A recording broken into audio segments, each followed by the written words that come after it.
Telugu cinema బిజినెస్లో Nizam ఆయువుపట్టు.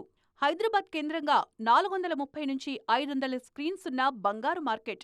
Cinema future తేల్చేంత సత్తా ఉంది నైజాంకు. అలాంటి నైజాంలో ఎప్పట్నుంచో దిల్ రాజు డిస్ట్రిబ్యూషన్ కింగ్.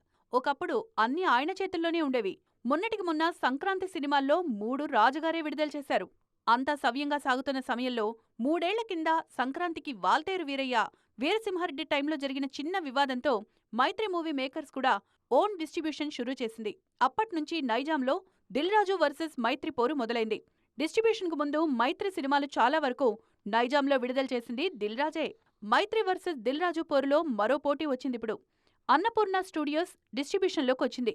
ఎప్పుడూ దిల్ రాజుకే తన సినిమా ఇచ్చే సితారా ఎంటర్టైన్మెంట్స్ ఈసారి ఫంకీ సినిమా నైజాం హక్కులను అన్నపూర్ణకిచ్చింది.